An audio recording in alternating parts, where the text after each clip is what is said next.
Shalom, selamat pagi Bapak Ibu semua, Bapak Ibu dan saudara-saudara yang dikasihi Tuhan Yesus Kristus. Majelis Jemaat mengucapkan selamat datang dan selamat berbakti. Tuhan memberkati kita.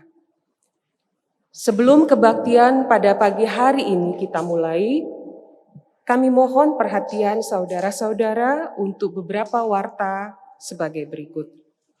Yang pertama, kebaktian pada pagi hari ini dilayani oleh Ibu Pendeta Nugraheni Iswara Adi. Kiranya pelayanannya menjadi berkat bagi kita semua. Yang kedua, selama kebaktian berlangsung harap tetap memakai masker. Yang ketiga, sebagai antisipasi dan contact tracing jika diperlukan, bila ada anggota jemaat atau simpatisan yang keluarganya terpapar COVID-19, khususnya setelah mengikuti ibadah minggu di GKI Buaran, segera menghubungi Ketua Tim Gugus COVID-19 Bapak Penetua Jano Sumolang. Yang keempat, untuk tetap mematuhi protokol kebaktian, maka saat berakhirnya kebaktian ini dimohon kepada jemaat yang duduk paling belakang agar terlebih dahulu meninggalkan ruangan kebaktian. Demikian warta lisan yang dapat kami sampaikan. Warta selengkapnya dapat dibaca di warta jemaat yang sudah dibagikan atau dengan cara scan QR Code yang tertera pada bagian belakang tempat duduk jemaat dan di layar LCD dengan terlebih dahulu mengunduh aplikasi scanner QR Code.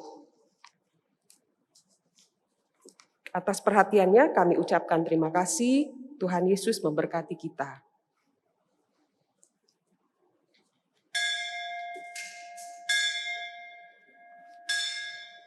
Kami undang Bapak Ibu untuk bangkit berdiri.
Jemaat yang terkasih, kebaktian hari Minggu ini terjadi karena pertolongan kita adalah dalam nama Tuhan yang menjadikan langit dan bumi, yang kasih setianya dari sekarang sampai selama-lamanya.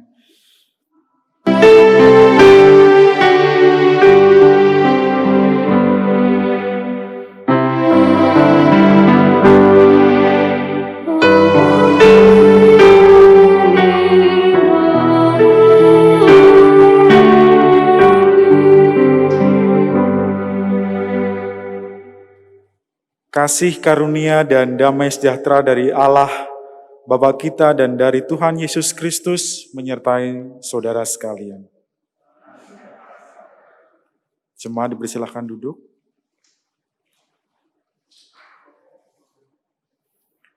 umat yang dikasihi Tuhan Yesus Kristus, sebagai pengikut Kristus, kita dua status kewarganegaraan, yaitu di bumi ini sebagai warga negara Indonesia dan juga sebagai warga kerajaan Allah. Tema ibadah hari Minggu ini mau mengingatkan kita akan tanggung jawab kita sebagai warga kerajaan Allah. Mari kita menyanyikan nyanyian umat yang diambil dari KJ 247 ayat yang ketiga.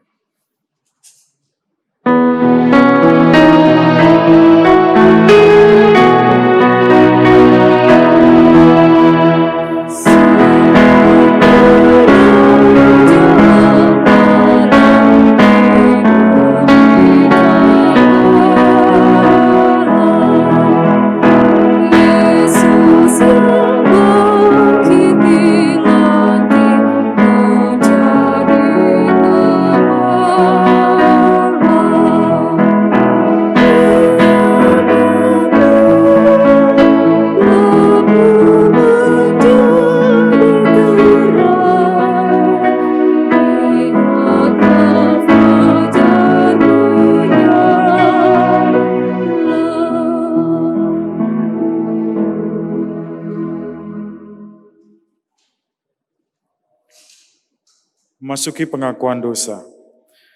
Dalam kerinduan mendapatkan sapaannya di tengah-tengah pandemi yang menyelimuti kita, marilah kita memohon terang dari sumber pengharapan melalui pengakuan atas dosa dengan mengakui segala dosa kita. Jemaat diberikan kesempatan untuk menaikkan doa pengakuan secara pribadi sebelum kita berdoa bersama-sama.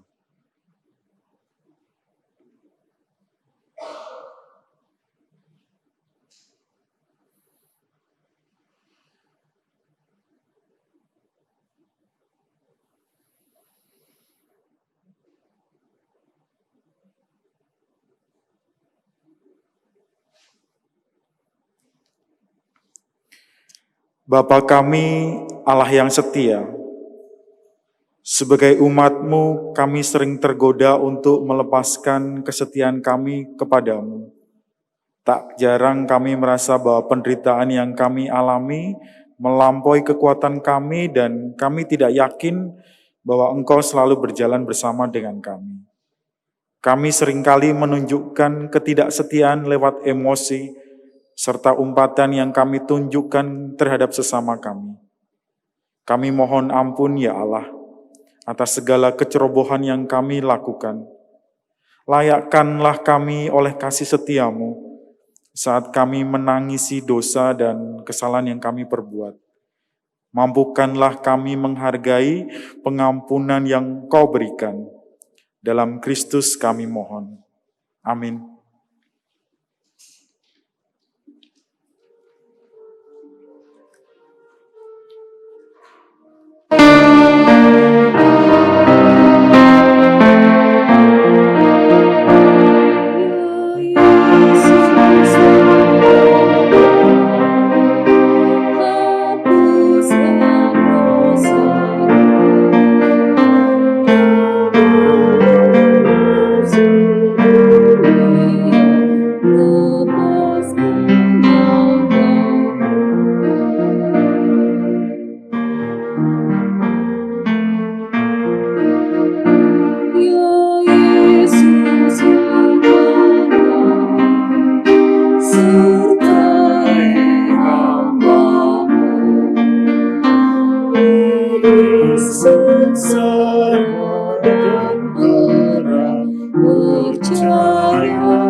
Jemaat yang dikasihi Tuhan, kita akan menerima berita anugerah. Saudara-saudara yang dikasihi Tuhan Yesus Kristus, dengan ini saya menyampaikan berita anugerah dari Tuhan yang ditulis dalam 1 Petrus 2 ayatnya yang ke-9. Demikian sabdanya. Tetapi kamulah bangsa yang terpilih, imamat yang rajani, bangsa yang kudus, umat kepunyaan Allah sendiri, supaya kamu memberitakan perbuatan-perbuatan yang besar dari Dia, yang telah memanggil kamu keluar dari kegelapan kepada terangnya yang ajaib. Demikianlah berita anugerah dari Tuhan.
Mari saudara-saudara, sebelum kita membaca dan merenungkan firman Tuhan, kita bersama-sama berdoa. Mari kita berdoa. Tuhan Allah Bapa kami yang bertahta dalam kerajaan surga, kami datang kepadamu saat ini. Kami sungguh bersyukur kalau pagi hari ini kami masih Engkau perkenankan untuk boleh hadir di rumah-Mu dan beribadah kepadamu. Dan saat ini kami bersama-sama juga akan membaca serta merenungkan firman Tuhan. Kami mohon kuasa Roh Kudus-Mu boleh turun di atas diri kami, menguasai hati dan pikiran kami, sehingga apa yang kami baca dan kami renungkan sebentar, dapat kami mengerti untuk kami lakukan di dalam kehidupan kami sehari-hari. Urapi pula hamba-Mu yang akan menyampaikan firman Tuhan, perlengkapi ia dengan kuasa Roh Kudus-Mu, sehingga yang keluar dari mulut bibirnya seturut dengan kehendak-Mu saja. Bersabdalah ya Allah, kami sedia untuk mendengarkannya. Dan di dalam nama anak-Mu Tuhan Yesus Kristus kami berdoa. Amin. Saudara-saudara, yang menjadi bacaan kita pada pagi hari ini adalah Injil Matius pasal yang ke-13, ayat 31 hingga 33, dan dilanjutkan dengan ayat 44 hingga 52. Injil Matius pasal 13 ayat 31 hingga 33 dan ayat 44 hingga 52.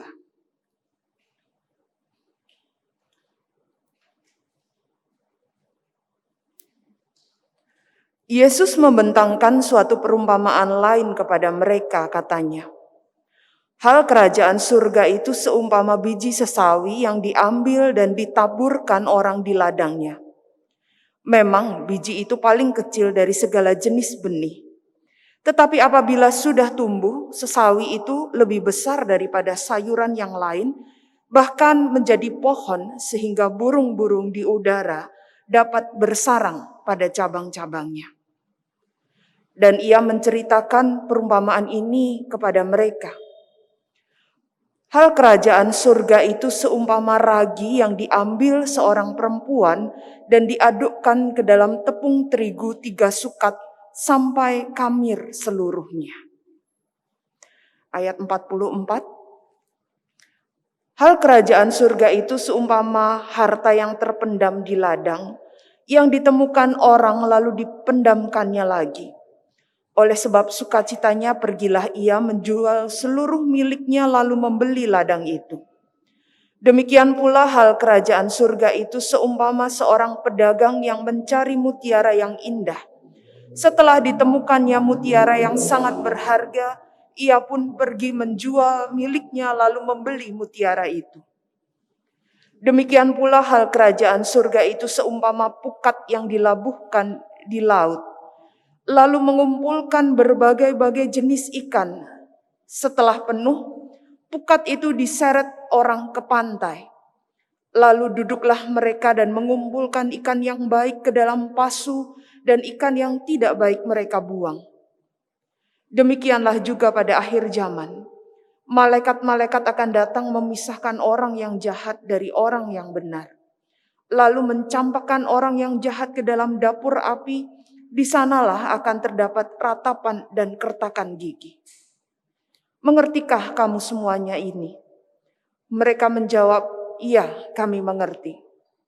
Maka berkatalah Yesus kepada mereka, karena itu setiap ahli Taurat yang menerima pelajaran dari hal kerajaan surga itu, seumpama tuan rumah yang mengeluarkan harta yang baru dan yang lama dari perbendaharaannya.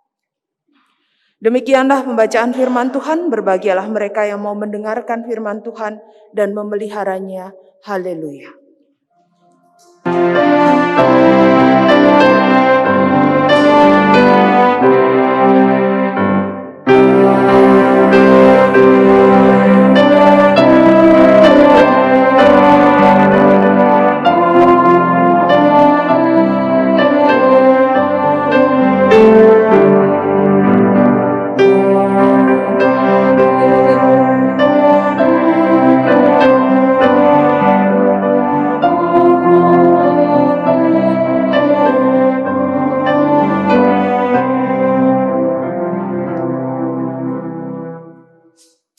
Saudara-saudara yang dikasihi oleh Tuhan Yesus Kristus, kerajaan surga seringkali dipahami sebagai suatu realitas yang nanti akan dinikmati oleh orang-orang yang percaya kepada Kristus. Akan dinikmati nanti. Akibatnya apa saudara-saudara? Banyak orang seringkali terjebak pada sikap bahwa pola hidup mereka saat ini boleh disesuaikan dengan standar yang berlaku di dunia ini. Pola kehidupan saat ini boleh disesuaikan dengan standar yang ada. Meskipun kita kalau doa Bapa kami, kita selalu ngomong, jadilah kehendak-Mu di bumi seperti di surga. Cuman jujur harus diakui yang dilakukan adalah ya yang ada di bumi saja. Saudara-saudara, padahal kalau kita membicarakan perihal kerajaan surga, sebenarnya ini berbicara saat ini. Kerajaan surga itu sudah ada. Dan kita, orang-orang yang percaya kepada Kristus sendiri itu adalah warga kerajaan surga itu. Sama halnya ketika kita menjadi warga negara Indonesia, maka ada hal-hal yang seharusnya kita lakukan untuk menunjukkan bahwa kita warga negara Indonesia. Dan ada hal-hal yang harus terwujud juga untuk menunjukkan bahwa kita ini juga warga kerajaan surga.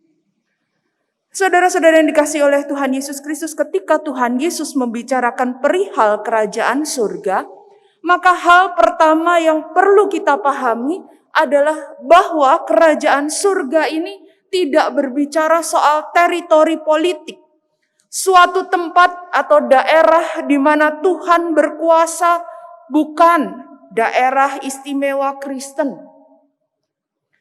Kerajaan surga ini harus dimengerti sebagai keadaan di mana Allah diakui sebagai raja yang berdaulat mutlak dan kehendak Allah diperlakukan penuh di sana.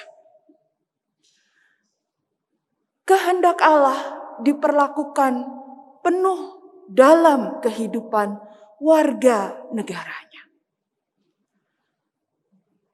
Dan hal itu sudah dimulai sejak Tuhan Yesus berkarya di dunia ini. Dan akan mencapai kegenapannya pada saat Tuhan Yesus datang kembali.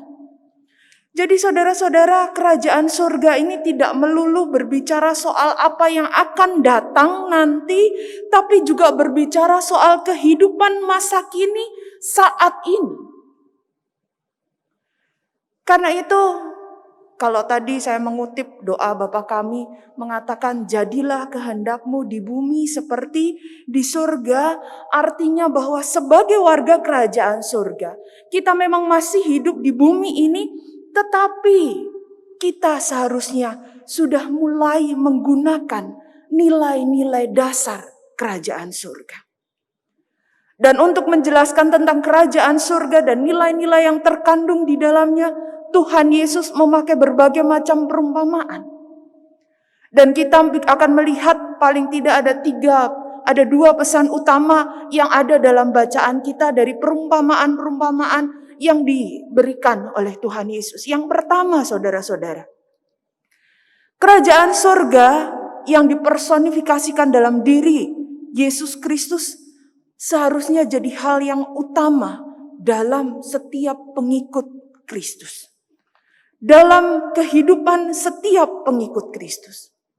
Dia seharusnya jadi yang nomor satu, menjadi standar utama, norma utama bagi setiap warga kerajaan surga.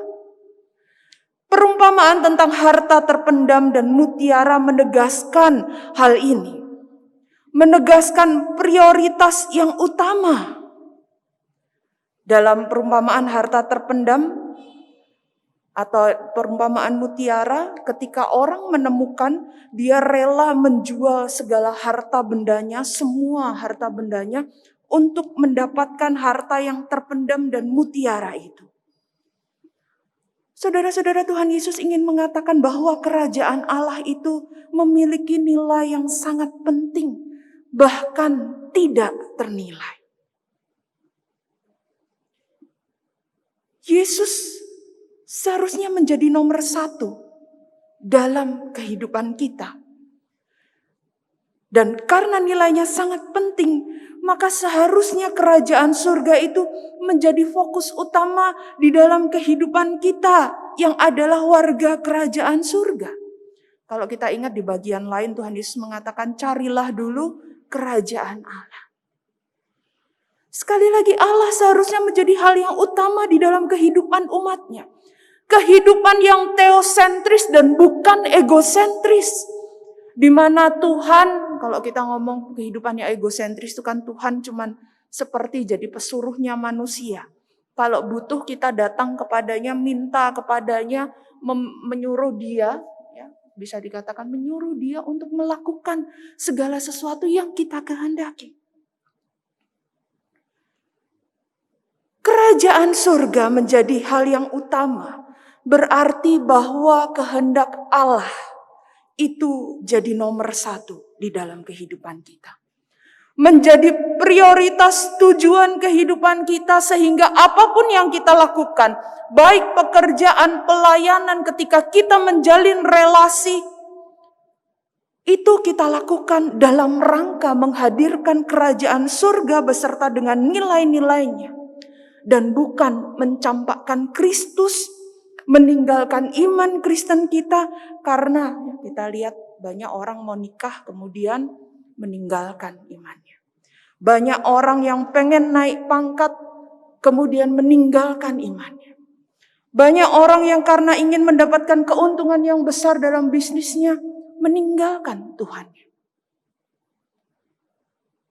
Namun sebagai warga kerajaan surga seharusnya kita tetap membawa Kristus itu dimanapun kita berada. Dalam segala hal yang kita lakukan. Hal yang kedua, saudara-saudara, jangan pernah minder menjadi warga kerajaan surga. Meski juga jangan takabur. Di tangan Tuhan hal yang sekecil apapun dapat berguna. Dapat Tuhan gunakan untuk membangun dan membina jemaatnya sehingga iman jemaatnya dapat bertumbuh dewasa. Perumpamaan tentang biji sesawi dan ragi ini mengungkapkan hal ini. Biji sesawi ini konon adalah biji yang paling kecil di antara biji-bijian. Tapi perumpamaan tentang biji sesawi membawa pesan bahwa kerajaan surga sangat peduli pada yang kecil. Bahkan dari hal yang sangat kecil seperti biji sesawi yang bisa tumbuh pada situasi yang kondusif di tempat yang tepat dan dia akan menjelma menjadi sebuah pohon yang kuat, yang rindang. Bahkan pohon ini bisa menghadirkan sayur mayur, juga keteduhan bagi burung-burung. Perumpamaan ragi kurang lebih juga ingin mengungkapkan hal yang serupa. Kalau ibu-ibu pernah buat roti, ragi itu kan jumlahnya dibanding tepung itu kan sedikit sekali ya. Kalau tepungnya setengah kilo ya, raginya cuma mungkin sekitar 10%. Dibanding dengan bahan-bahan yang lain, ragi itu sangat sedikit. Tapi ragi yang menjadi bagian yang kecil dalam membuat adonan kue itu, kalau digunakan dengan tepat, maka ragi itu bisa menghasilkan kue atau roti yang enak, yang empuk. Sedikit, tidak kelihatan, tapi berdampak besar dan sangat berguna. Dan Tuhan Yesus ingin mengajak kita untuk tidak mengabaikan hal-hal yang kecil, yang kelihatannya sederhana, tetapi memiliki dampak yang besar. Dan saya ingin mengaitkan dua perumpamaan ini dengan perumpamaan tentang pukat. Saudara-saudara, pukat itu jala yang lebar yang sengaja dipasang oleh para nelayan untuk mempermudah proses penangkapan ikan. Pukat ini ditebarkan dan tidak ada satu ikan pun yang bisa lolos. Ikan besar, ikan kecil, semua jenis ikan baik yang bisa dikonsumsi maupun yang beracun. Konon di Danau Galilea itu ada 24 jenis ikan. Ada yang beracun, ada yang tidak. Semuanya tertangkap dalam pukat. Proses selanjutnya adalah setelah pukat itu penuh, mereka mengangkat, mereka berlabuh, mereka baru memilah mana ikan yang baik yang bisa dijual dan mana yang tidak. Jenis yang baik yang bisa dikonsumsi kemudian dipisahkan dalam sebuah wadah, sedangkan yang tidak bisa dikonsumsi dibiarkan mati ataupun dikembalikan ke danau.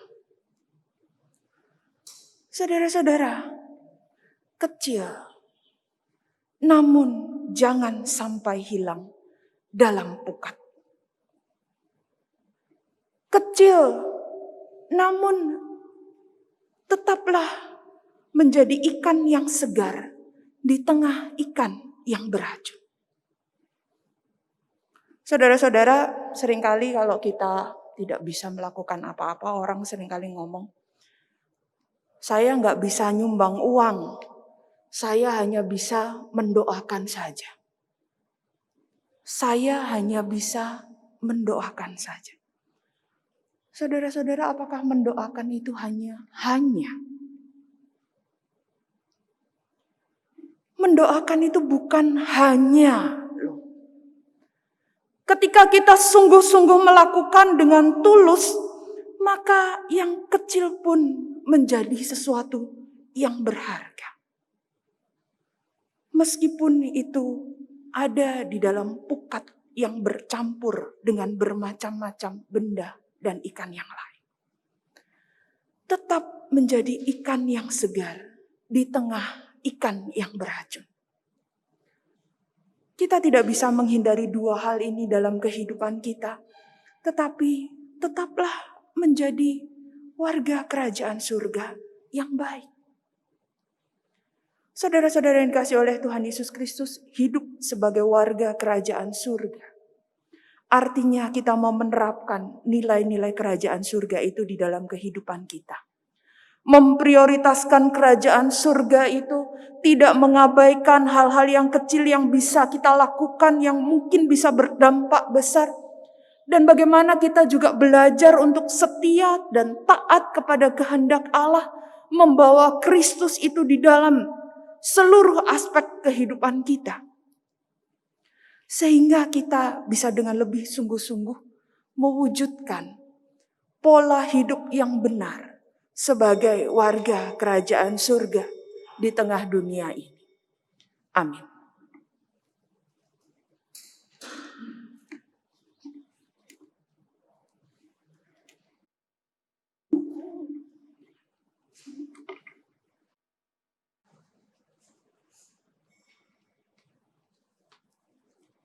Bapak Ibu, saya undang untuk bangkit berdiri.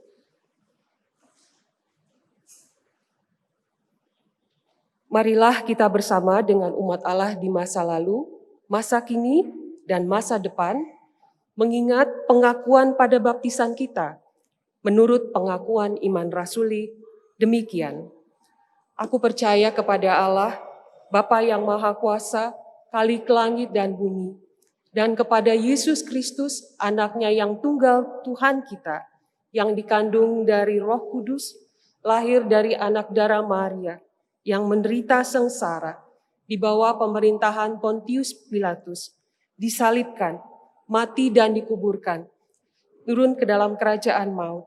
Pada hari yang ketiga, bangkit pula dari antara orang mati, naik ke sorga, duduk di sebelah kanan Allah, Bapa yang Maha Kuasa. Dan dari sana ia akan datang untuk menghakimi orang yang hidup dan yang mati. Aku percaya kepada Roh Kudus, gereja yang kudus dan am, persekutuan orang kudus, pengampunan dosa, kebangkitan orang mati, dan hidup yang kekal. Amin. Silakan duduk. Mari saudara-saudara kita menaikkan doa syafaat kita. Mari kita berdoa. Tuhan Allah Bapa kami, kembali kami datang kepadamu. Kami sungguh bersyukur Bapa untuk kesempatan yang indah ini. Dengan segala keterbatasan kami di tengah pandemi yang masih melanda negeri ini. Bapa kami tetap memohon kiranya Engkau terus menolong kami. Supaya kami dapat hidup seturut dengan status yang kami peroleh sebagai warga kerajaan surga. Tolonglah kami supaya kami dapat benar-benar mewujudkan nilai-nilai kerajaan surga itu di dalam seluruh laku kehidupan kami. Dan saat ini kami datang kepadamu. Kami bersama-sama terus berdoa bagi usaha yang dilakukan pemerintah kami untuk menangani pandemi COVID-19.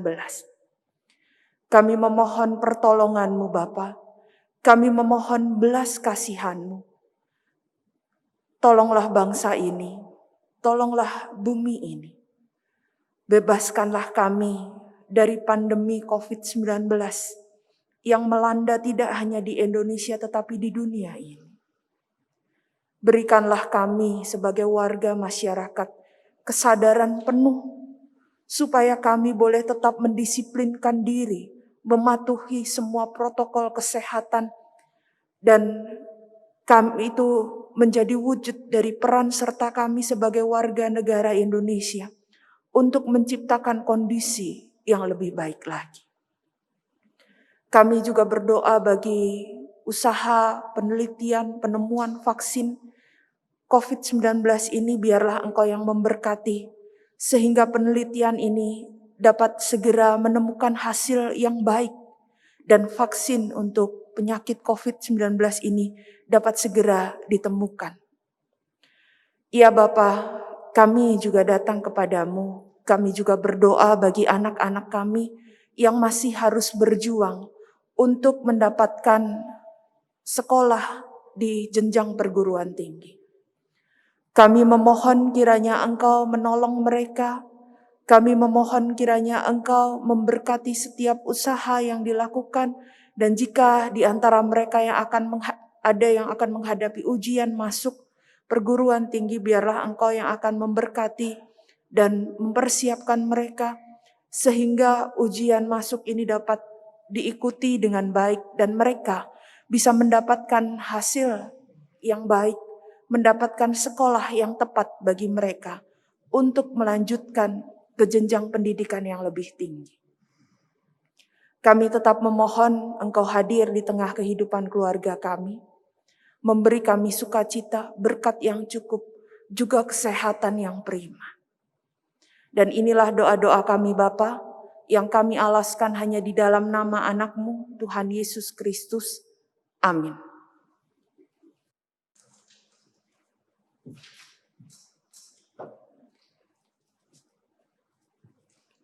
Umat yang dikasihi Tuhan Yesus Kristus, ketika kita hendak memberikan persembahan, baiklah kita menyadari dan menghayati bahwa persembahan kita itu merupakan ungkapan kesediaan diri kita dalam mempersembahkan seluruh hidup kita bagi Kristus. Sebagai ungkapan syukur atas persembahan seluruh kehidupan Kristus dengan berlandaskan pada firman Tuhan dari kitab Matius 6 ayat 19 sampai 20 yang menasihatkan demikian. Janganlah kamu mengumpulkan harta di bumi ngengat dan karat merusakannya, dan pencuri membongkar serta mencurinya. Tetapi kumpulkanlah bagimu harta di sorga. Di sorga, ngengat dan karat tidak merusakannya, dan pencuri tidak membongkar serta mencurinya.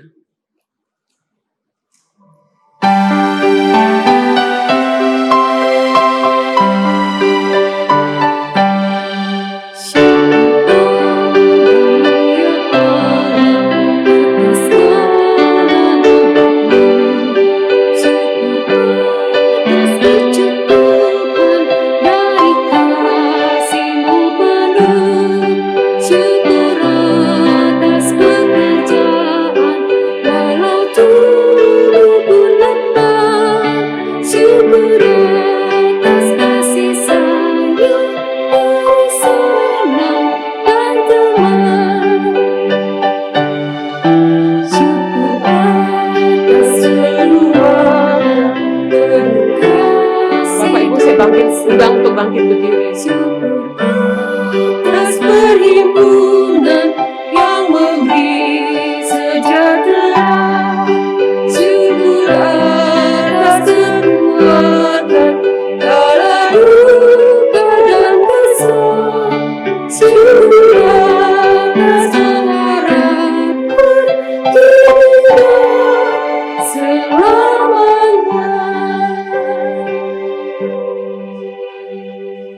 Kita bersatu di dalam doa. Kami mengucap syukur Tuhan kalau pagi hari ini kami boleh berkumpul di rumah-Mu.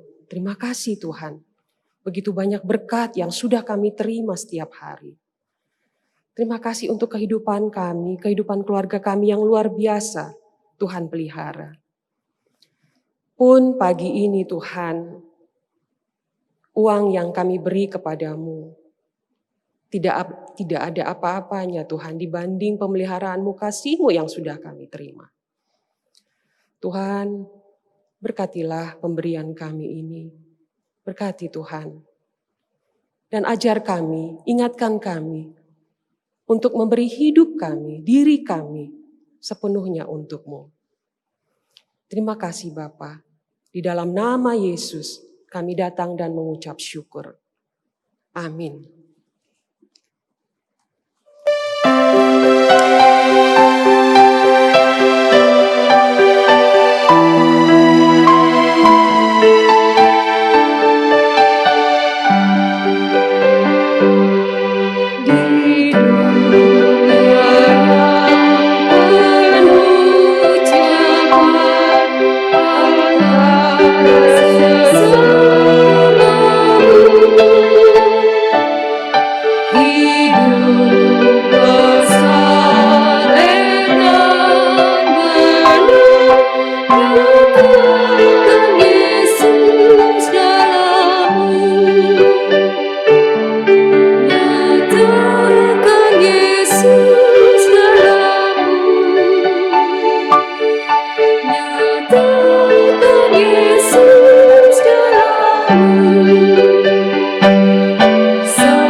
Nyatakan Yesus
Saudara-saudara, kini arahkanlah hatimu kepada Tuhan. Jadilah saksi Kristus. Terpujilah Tuhan. Dan kini terimalah berkat dari Tuhan. Tuhan memberkati engkau dan melindungi engkau. Tuhan menyinari engkau dengan wajah-Nya dan memberi engkau kasih karunia. Tuhan menghadapkan wajah-Nya kepadamu dan memberi engkau damai sejahtera.